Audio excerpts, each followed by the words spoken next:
तर आजचा टॉपिक आहे आपला संगणक आणि संगणक या विषयावर आधारित 50 महत्त्वपूर्ण प्रश्न आपण या लेक्चरमध्ये डिस्कस करणार आहे, जे की आपल्याला सर्व स्पर्धा परीक्षांकरता उपयुक्त ठरणार आहे. या विषयामध्ये आपण संगणक आणि माहिती तंत्रज्ञान या आधारावर 50 प्रश्न स्पष्टीकरणासह पाहणार आहे, जे की तुम्हाला एक्झाममध्ये विचारले जाणार. आता पहिलाच प्रश्न दिलेला आहे, संगणक म्हणजे काय? कॉम्प्युटर म्हणजे काय? तर बघा, संगणक हे एक इलेक्ट्रॉनिक उपकरण आहे जे युजरकडून डेटा इनपुट घेते आणि त्यावर प्रक्रिया म्हणजे प्रोसेस करते आणि माहितीचं आपल्याला आउटपुट देते. म्हणजेच आपण त्याला म्हणू शकतो इनपुट, प्रोसेस आणि आउटपुट. ठीक आहे. सो IPO या चक्रावर आधारित ते चालते. येऊ शकते कोणत्या चक्रावर चालते, तर IPO चक्रावर ते चालते. त्यानंतर संगणकाचे जनक कोणाला म्हटलं जाते, तर चार्ल्स बॅबेज यांना संगणकाचे जनक असं म्हटलं जाते. ठीक आहे, लक्षात असू द्या. आणि 19व्या शतकाच्या सुरुवातीला ॲनालिटिकल इंजिन नावाच्या यांत्रिक संगणकाची रचना त्यांनी केली होती आणि संगणकीकरणाचा पाया त्यांनी घातलेला होता. CPU सगळ्यात फेवरेट क्वेश्चन आहे. जेव्हाही संगणक या विषयावर प्रश्न येतात तेव्हा हा प्रश्न आवर्जून विचारला जातो की CPUचा फुल फॉर्म काय होते, तर तो सेंट्रल प्रोसेसिंग युनिट. याला संगणकाचा मेंदू असं म्हटलं जाते, कारण संगणकातील सर्व गणना व नियंत्रण करण्याची प्रक्रिया येथेच होते. आता संगणकाचे मुख्य 3 भाग कोणते, तर एक आहे ALU, एक आहे CU आणि एक आहे मेमरी युनिट. तर काय आहे बघू आपण. तर ALU म्हणजे होते अर्थमॅटिक लॉजिक युनिट. याचा सुद्धा फुल फॉर्म पेपरमध्ये विचारलेला आहे, अर्थमॅटिक लॉजिक युनिट. ओके, गणितीय तार्किक क्रिया करते. CUचा फुल फॉर्म होते कंट्रोल युनिट, सर्व घटकांवर नियंत्रण ठेवते. आणि लक्षात असू द्या, एक आहे मेमरी युनिट, ज्यामध्ये डेटा तात्पुरता आणि कायमस्वरूपी साठवला जातो. ठीक आहे. सो 3 भाग हे लक्षात ठेवा, ALU, CU आणि मेमरी युनिट. त्यानंतर ALUचे काय आहे, ALUचे मुख्य कार्य काय आहे, तर बघा, बेरीज, वजाबाकी, गुणाकार, भागाकार यांसारखी गणितीय कार्य हे तुलनात्मक दृष्ट्या लक्षात घ्या, निर्णय घेणे. ठीक आहे. आता इथे ALUचा फुल फॉर्म मी तुम्हाला ऑलरेडी सांगितलेला आहे, अर्थमॅटिक लॉजिक युनिट, लक्षात असू द्या. त्यानंतर आहे रॅम आणि रोममध्ये काय फरक आहे. एक आहे रँडम ॲक्सेस मेमरी, एक आहे रीड ओनली मेमरी. ठीक आहे, फुल फॉर्म पुन्हा सांगतो, रँडम ॲक्सेस मेमरी, एक आहे रीड ओनली मेमरी. रॅम ही तात्पुरती, तर रोम ही कायमस्वरूपी मेमरी आहे. दोन गोष्टीला फरक पण आपल्याला एक्झाममध्ये सेंटेन्समध्ये येऊ शकतो. संगणक बंद पडल्यास रॅममधील डेटा नष्ट होतो, मात्र रोममधील डेटा जो आहे तो कायम सुरक्षित राहतो. Okay, so it's a very very important point. आता इनपुट डिव्हाइस आणि आउटपुट डिव्हाइसवर सुद्धा प्रश्न विचारले जातात. आता इनपुट, आता संगणकाला माहिती किंवा सूचना देण्यासाठी जे आपण वापरतो त्याला इनपुट म्हणतो. ठीक आहे, जसं की कीबोर्डद्वारे माहिती देतो, माऊसद्वारे माहिती देतो. ठीक आहे. आता स्कॅनर, त्याच्यानंतर मायक्रोफोन, वेबकॅम हे देखील एक इनपुट उपकरणाची उदाहरणे आहे, कारण संगणकाला माहिती जाते. आता आउटपुट डिव्हाइस जर आपण बघितले तर याच्यात काय दिसते, प्रक्रिया केलेला निकाल युजरला दाखवणारी किंवा देणारी साधने, जसं की मॉनिटरवर आपल्याला दिसते म्हणजे आउटपुट देत आहे आपल्याला, प्रिंटर आउटपुट देत आहे, त्यानंतर स्पीकर आउटपुट, प्रोजेक्टर आउटपुट. तर या पद्धतीनं तुम्ही सहज लक्षात ठेवू शकता इनपुट डिव्हाइस आणि आउटपुट डिव्हाइस. आता एक बाईट हे विचारलं गेलेलं आहे, तर एक बाईट म्हणजे किती बीट्स, तर बघा 8 बीट्स. ठीक आहे, यालाच एक बाईट असं म्हटलं जाते, लक्षात ठेवायचं आहे. म्हणजे बीट हे जे आहे हे बायनरी डिजिट आहे, 0 ते 1 हे संगणकीय डेटाचे सर्वात लहान एकक आहे. सो 8 बीट्स म्हणजे एक बाईट होते, लक्षात असू द्या. सो 8 याचं उत्तर आहे. त्यानंतर 1 मेगाबाईट म्हणजे 1 MB म्हणतो ना आपण, 1 मेगाबाईट म्हणजे किती KB होते, किलोबाईट होते, तर 1024 KB म्हणजेच होते 1 MB. ठीक आहे, हा एक पॉईंट लक्षात ठेवायचा. आणि अजून एक पॉईंट लक्षात ठेवा, 1024 MB म्हणजे होते 1 GB आणि 1024 बाईट्स म्हणजे 1 KB होते, लक्षात असू द्या. ठीक आहे, या पद्धतीनं हे तुम्ही सहज लक्षात ठेवू शकता.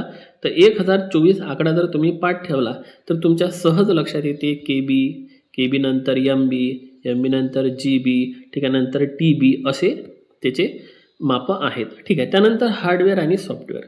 आता हार्डवेअर म्हणजे काय आणि सॉफ्टवेअर म्हणजे काय, एकाखाली एक लक्षात राहील आपल्या. संगणकाचे ते भौतिक भाग ज्यांना आपण स्पर्श करू शकतो त्याला हार्डवेअर म्हणायचं, जसं की मॉनिटर झालं है ना, screen, keyboard, hard disk, motherboard. मात्र सॉफ्टवेअर म्हणजे काय, संगणकाला विशिष्ट काम करण्यासाठी दिलेले प्रोग्राम्स किंवा सूचनांचा समूह म्हणजे होते सॉफ्टवेअर. आता सॉफ्टवेअरला आपण स्पर्श करू शकत नाही असं लक्षात ठेवा, जसं विंडोज OS, MS वर्ड, ठीक आहे, क्रोम ब्राउझर, ठीक आहे, क्रोम ब्राउझर आहे या पद्धतीनं. ठीक आहे. त्यानंतर 13 नंबरचा प्रश्न बघा, सिस्टीम सॉफ्टवेअरचे उदाहरण कोणते? ऑपरेटिंग सिस्टीम, जसं की विंडोज आहे, लिनक्स आहे, मॅक ओस आहे. लक्षात ठेवा, माझा उच्चार वेगळा निघू शकतो. सिस्टीम सॉफ्टवेअर हार्डवेअर आणि युजर यांच्यात दुवा साधते. लक्षात असू द्या.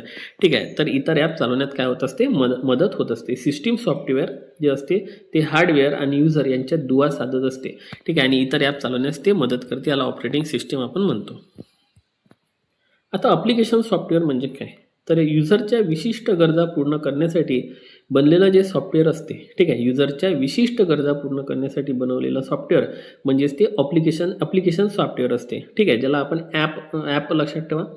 ठीक आहे, त्या पद्धतीनं आता जसं बघा, फोटो एडिटिंगसाठी फोटोशॉप, टायपिंगसाठी MS वर्ड, हिशोबासाठी टॅली, या पद्धतीनं सॉफ्टवेअर वगैरे बनवले जातात. ठीक आहे, तर मदरबोर्डचे कार्य काय आहे? संगणकातील सर्व अंतर्गत व बाह्य घटकांना एकमेकाशी जोडणारा मुख्य म्हणजेच मदरबोर्ड आपल्याला म्हणायचं आहे, ज्यामध्ये CPU, रॅम, हार्ड डिस्क आणि इतर सर्व उपकरणे थेट मदरबोर्डलाच काय केले जातात? जोडली जातात. त्यानंतर आहे हार्ड डिस्क ड्राईव्ह. ठीक आहे, फुल फॉर्म पाठ ठेवा. हार्ड डिस्क ड्राईव्ह डेटा कायमस्वरूपी साठवण्यासाठी ठीक आहे, लक्षात घ्या, याचा यूज केला जातो. संगणक बंद केला तरी हार्ड डिस्कमधील फोटो, फाईल्स, ऑपरेटिंग सिस्टीम काय राहते? सुरक्षित राहते. त्यानंतर आहे SSD. आता SSD काय आहे? हे सॉलिड स्टेट ड्राईव्ह आहे. IMP करा, सॉलिड स्टेट ड्राईव्ह हे SSD पेक्षा वेगवान मानले जाते. SSD मध्ये कोणतेही फिरणारे यांत्रिक भाग नसतात, तर फ्लॅश मेमरी चिप्स असतात त्याच्यामध्ये. यामुळे SSDची डेटा वाचण्याची आणि लिहिण्याची गती ही HDD पेक्षा काय आहे? जास्त पटीनं आहे. फक्त फुल फॉर्म लक्षात ठेवा. HDD म्हणजे होते हार्ड डिस्क ड्राईव्ह आणि SSD म्हणजे होते सॉलिड स्टेट ड्राईव्ह. कॅचे मेमरी म्हणजे काय? CPU आणि रॅम यांच्यातील अत्यंत जलद गतीची तात्पुरती मेमरी. ठीक आहे, याला कॅचे मेमरी म्हणू. वारंवार लागणारा डेटा कॅशे मेमरीमध्ये साठवला जातो, ज्यामुळे CPUचा कार्यवेग वाढतो. आता CPU म्हणजे सेंट्रल प्रोसेसिंग युनिट, रॅम म्हणजे random access memory. Optical storage डिव्हाइसचे उदाहरण सांगा. तर CD, कॉम्पॅक्ट डिस्क झाला, DVD झाला. DVDचा फुल फॉर्म लक्षात ठेवला, डिजिटल व्हर्सेटाईल डिस्क. CD म्हणजे कॉम्पॅक्ट डिस्क. ओके, या पद्धतीनं यामध्ये डेटा वाचण्यासाठी किंवा लिहिण्यासाठी लेझर किरणांचा वापर होत असतो. त्यानंतर आहे ग्राफिक्स कार्ड. आता ग्राफिक्स कार्ड GPU, ठीक आहे, चे मुख्य कार्य कोणते आहे? तर स्क्रीनवर हाय क्वालिटी चित्रे, व्हिडिओ, 3D गेमचे जे व्हिज्युअल्स असतात ते दाखवण्यासाठी याचा काम होतो. आता जे GPU आहे, ग्राफिक्स प्रोसेसिंग युनिट, IMP करा, ग्राफिक प्रोसेसिंग युनिट मुळे मुख्य CPU वरील ग्राफिक्सचा ताण काय होत असतो? कमी होत असतो. आपल्याला जास्तीत जास्त फुल फॉर्मकडे फोकस करायचं आहे. आता हे ऑपरेटिंग सिस्टीम आणि MS ऑफिस. आता बघूया. ऑपरेटिंग सिस्टीम, OS म्हणजे काय होते? ऑपरेटिंग सिस्टीम संगणकाचे हार्डवेअर, मेमरी, फाईल्स आणि ॲप्सचे व्यवस्थापन करण्याचं काम हे सिस्टीम करते आणि OS शिवाय संगणक चालू शकत नाही. लक्षात असू द्या. ओपन सोर्स म्हणजे काय? ऑपरेटिंग सिस्टीमचं हे एक उदाहरण आहे, लिनक्स, अँड्रॉइड. ठीक आहे, ओपन सोर्स सॉफ्टवेअरचा सोर्स कोड सर्वांसाठी मोफत उपलब्ध असतो, त्यामध्ये बदल करता येत असतो. याला आपण ओपन सोर्स असं म्हणू शकतो. GUI, मोस्ट IMP करा, यावरती प्रश्न विचारला जाऊ शकतो की GUIचा फुल फॉर्म होतो ग्राफिकल युजर इंटरफेस. ठीक आहे, इंटरफेस. यामध्ये युजर मजकूर टाईप करण्याऐवजी आयकॉन, बटने, माऊस क्लिकद्वारे संगणकाशी काय करू शकतो? संवाद साधू शकतो, जसं विंडोज OS त्याचं उदाहरण आहे. 24 नंबरचा प्रश्न आहे की MS वर्डचा उपयोग प्रामुख्याने कशासाठी केला जातो? तर दस्तऐवज, डॉक्युमेंट्स, ठीक आहे, पत्रे, अहवाल आणि नोट्स तयार करण्यासाठी MS वर्डचा काय केला जातो? वापर केला जातो. हे एक लोकप्रिय वर्ड प्रोसेसिंग सॉफ्टवेअर आहे. तर MS एक्सेलचा कशासाठी उपयोग केला जातो? गणिती आणि डेटा विश्लेषणासाठी. यामध्ये फॉर्म्युले, सूत्रे, फंक्शन्स वगैरे दिली जातात. ठीक आहे, हा MS वर्ड आणि MS एक्सेलमधला फरक आहे. आता MS पॉवर पॉईंट काय आहे? खुद्द ऐकलं असेल तुम्ही. तर प्रेझेंटेशन आणि स्लाईड शोसाठी तयार करण्यासाठी हे वापरलं जाते, ज्यामध्ये मजकूर, चित्र, चार्ट्स, ॲनिमेशन आणि व्हिडिओ वापरून स्लाइड्स बनवता येतात. त्याला MS पॉवर पॉईंट असं म्हटलं जाते. आता हे जे आहे CTRL+C आणि CTRL+V या शॉर्टकट की कशासाठी वापरल्या जातात? तर बघा, Ctrl+C कॉपी करण्यासाठी वापरलं जाते, तर Ctrl+V हे पेस्ट करण्यासाठी वापरलं जाते. तुम्ही पण करून बघू शकता. निवडलेला डेटा दुसऱ्या ठिकाणी हुबेहूब नेण्यासाठी ही जोडी वापरायची असते. म्हणजे कॉपीसाठी C वापरा आणि पेस्टसाठी V वापरायचा आहे. Ctrl+Z काय आहे? शॉर्टकीचे काय कार्य आहे? त्याचा आहे अंडू. शेवटची कृती काय करणे, रद्द करणे. त्यासाठी कंट्रोल सेटचा उपयोग केला जातो. चुकून काही डिलीट आणि बदल झाल्यास पूर्वीची स्थिती परत आणण्यासाठी ठीक आहे कंट्रोल प्लस झेड दाबावे म्हणते. ठीक आहे, चला त्यानंतर पुढे जो आपण विंडोजमध्ये टास्क मॅनेजर उघडण्यासाठी कोणती क्रिया एकत्र केली जाते. विंडोजमध्ये टास्क मॅनेजर उघडण्यासाठी कोणती की एकत्र दाबतात. तर बघा, control plus shift plus ESC किंवा control plus ALT plus delete हे करून तुम्ही ते ॲडजस्ट करू शकता. चालू असलेले प्रोग्राम पाहण्यासाठी किंवा हँग झालेल्या ॲप्स बंद करण्यासाठी टास्क मॅनेजरचा वापर केला जातो. ठीक आहे, 1-2 वेळा हे बघा, तुमच्या लक्षात येऊन जाईल. आता फाईल एक्सटेन्शन म्हणजे काय. फाईलचा प्रकार ओळखण्यासाठी फाईलच्या नावाच्या शेवटी जोडलेले अक्षर ठीक आहे त्याला आपण फाईल एक्सटेन्शन म्हणू. जसं DOCX, PDF, JPGमध्ये आपल्याला माहिती आहे इमेज वगैरे असते, JPG ही चित्राची असते, PDF ही दस्तऐवजाची असते आणि MP3 जो असतो तो ऑडिओ फाईल दर्शवते. ठीक आहे, त्याला फाईल एक्सटेन्शन आपण म्हणू शकतो. नेटवर्किंग आणि इंटरनेटवर काही प्रश्न. आता इंटरनेट म्हणजे काय. जगभरातील कोट्यावधी संगणकांना जोडणारे जागतिक नेटवर्क यालाच आपण काय म्हणत असतो, इंटरनेट म्हणत असतो. ठीक आहे, नेटवर्क्स ऑफ नेटवर्क्स हे माहितीचे देवाणघेवाण करण्यासाठी जगातलं सर्वात मोठं माध्यम आहे. खाली कमेंट बॉक्समध्ये सांगा इंटरनेटची सुरुवात केव्हा झाली होती. ठीक आहे, त्यानंतर बघा IP ॲड्रेस. आता IP ॲड्रेस म्हणजे काय. इंटरनेट किंवा नेटवर्कशी जोडलेल्या प्रत्येक उपकरणाची एक अद्वितीय डिजिटल ओळख असते, युनिक ॲड्रेस असते, त्याला IP ॲड्रेस असं म्हटलं जाते. ठीक आहे, या पत्त्यामुळे नेटवर्कमधील डेटा अचूक उपकरणापर्यंत पोहोचतो. ठीक आहे, आता मोडेम म्हणजे काय. डिजिटल सिग्नलचे ॲनलॉगमध्ये आणि ॲनलॉगचे डिजिटलमध्ये रूपांतरण करणे म्हणजे त्याला मोडेम असं म्हटलं जाते. मॉड्युलेशन आणि डिमॉड्युलेशन. ठीक आहे, इंटरनेट कनेक्शन टेलिफोन किंवा केबल लाईनद्वारे संगणकाला जोडण्यासाठी हे मोडेम वापरले जातात. त्यानंतर सर्वात प्रसिद्ध असलेलं लॅन आणि वॅन. ठीक आहे, तर काय आहे लॅन. लॅन म्हणजे होते लोकल एरिया नेटवर्क आणि वॅन म्हणजे होते वाईड एरिया नेटवर्क. आता एकाच खोली किंवा इमारतीपुरते जर आपण नेटवर्क वापरत असेल तर ते लॅन झालं, जसं ऑफिस नेटवर्क असते ते. आणि देश किंवा जगभरात जे पसरलेलं आहे ते इंटरनेट म्हणजे झालं वॅन, वाईड एरिया नेटवर्क. ठीक आहे, तर या व्याप्तीनुसार त्याचे प्रकार पडतात. URL म्हणजे काय, हा प्रश्न सगळ्यात महत्त्वाचा आहे, लक्षात ठेवा. ठीक आहे, तर इंटरनेटवरील कोणत्याही वेब पेजचा किंवा वेबसाईटचा निश्चित पत्ता याला म्हटलं जाते युनिफॉर्म रिसोर्स लोकेटर. वेब ब्राउझरचे 2 उदाहरणं कोणते, ते एक आहे गुगल क्रोम आणि एक आहे मोझिला फायरफॉक्स. ठीक आहे, तर इंटरनेटवरील वेब पेजेस उघडण्यासाठी वापरल्या जाणाऱ्या सॉफ्टवेअरला वेब ब्राउझर असं म्हटलं जाते. हे पण महत्त्वाचं आहे, परीक्षेत आपल्याला मग कधी कधी वाचन नसल्यामुळं ते पण येत नाही. आता पुढं काय म्हटलेलं आहे बघा, की HTTP आणि HTTPS मधला मुख्य फरक काय आहे. तर बघा, HTTPS हे सुरक्षित सिक्युअर असते कारण त्यात डेटा इन्क्रिप्ट केला जातो आणि HTTPS मधील यस म्हणजे सिक्युअर असतो. हा एक पॉईंट लक्षात ठेवायचा आहे आणि याचा फुलफॉर्म काय आहे तुम्हाला तुम्ही कमेंट बॉक्समध्ये सांगा. वायफायचे पूर्ण रूप काय आहे, तर वायरलेस फिडिलिटी. आपण वायफाय वापरतो याला वायरलेस फिडिलिटी म्हटलं जाते. कोणत्याही वायरशिवाय रेडिओ लहरींचा वापर करून हाय स्पीड इंटरनेट जोडणारं तंत्रज्ञान म्हणजेच वायफाय होय. राउटर. आता राउटरवर प्रश्न विचारला होता मागं. आता राउटर म्हणजे काय. नेटवर्कमधील वेगवेगळ्या उपकरणांना इंटरनेट जोडणे आणि डेटा पॅकेट्स योग्य मार्गाने पाठवणे यालाच राउटर्स असं म्हटलं जाते. हे घरातील संगणक, मोबाईल, लॅपटॉप यांना एकाच इंटरनेटसोबत कनेक्ट करते, याला राउटर्स म्हटलं जाते. क्लाउड कॉम्प्युटिंग म्हणजे काय. इंटरनेटद्वारा डेटा साठवणे, सर्व्हर सॉफ्टवेअर वापरण्याची सेवा म्हणजे क्लाउड कॉम्प्युटिंग होईल.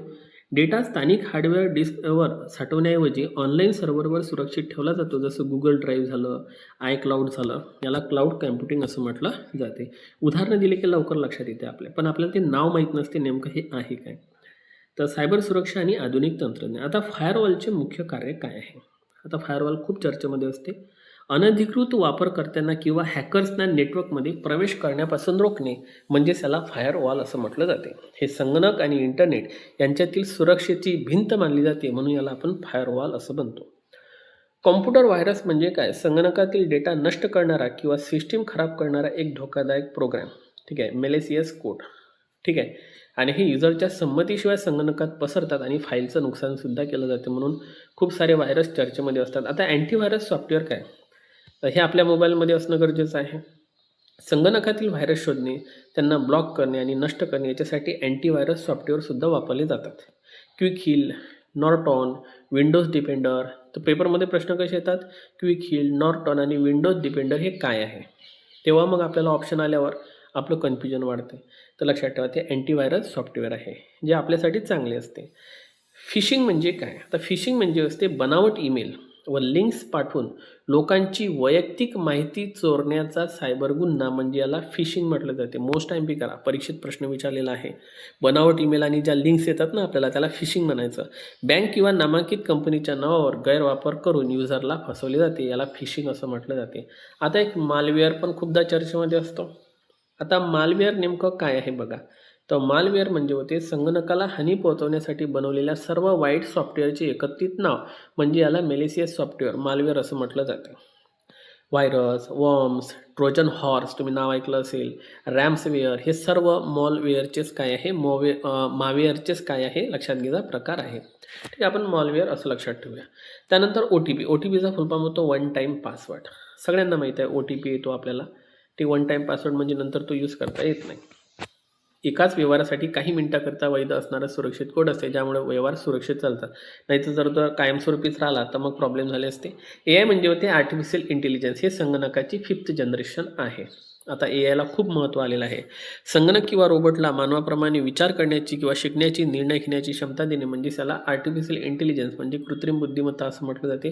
उदाहरणार्थ ChatGPT झालं, ठीक आहे, सेल्फ ड्रायव्हिंग कार्स झाल्या, त्यानंतर बघा व्हॉइस असिस्टंट झाले, ठीक आहे, सिरी, गुगल असिस्टंट्स वगैरे, ठीक आहे. आणि टू फॅक्टर ऑथेंटिफिकेशन म्हणजे काय, ऑथेंटिकेशन म्हणजे काय, टू फॅक्टर ऑथेंटिकेशन म्हणजे काय होते, तर अकाउंट लॉग इनसाठी 2 वेगवेगळ्या टप्प्यावर सुरक्षित तपासणी करणे. ठीक आहे, पहिला टप्पा म्हणजे पासवर्ड आणि दुसरा टप्पा म्हणजे तुमच्या मोबाईलवर येणारा OTP. अगदी बरोबर, किंवा बायोमेट्रिक पद्धत असते आहे ना. तर याला टू फॅक्टर ऑथेंटिकेशन असं म्हटलं जाते. 2FA चा फुल फॉर्म येण्याची दाट चान्सेस आहे, सध्या चर्चेत पण आहे. आणि शेवटचा प्रश्न आहे, शेवटचे 2 क्वेश्चन. USB रूप काय आहे, तर universal serial bus. Pen drive, keyboard, mouse, mobile संगणकाला जोडण्यासाठी वापरला जाणारा सर्वात मोठा लोकप्रिय पोर्ट केबल प्रकार म्हणजेच USB होय, ज्याला म्हटलं जाते युनिव्हर्सल सिरियल बस. आणि आजच्या लेक्चरमधला शेवटचा प्रश्न आहे, कम्प्युटर पोर्ट म्हणजे काय. बाह्य उपकरणे संगणकाला जोडण्यासाठी मदर बोर्डवर असलेलं सॉकेट किंवा पॉईंट त्याला आपण कम्प्युटर पोर्ट असं म्हणतो. उदाहरणार्थ HDMI पोर्ट व्हिडिओसाठी, USB पोर्ट डेटा ट्रान्सफरसाठी आणि इथरनेट पोर्ट म्हणजे इंटरनेट केबलसाठी वापरला जाते. तर हे थोडे डेप्थमधले क्वेश्चन होते. तुम्ही इथपर्यंत जर लेक्चर पाहिलं असेल तर नक्कीच तुमच्यामध्ये क्वालिटी आहे. ठीक आहे, तर तुम्हाला परीक्षेसाठी खूप खूप शुभेच्छा. All the best. Thank you so much.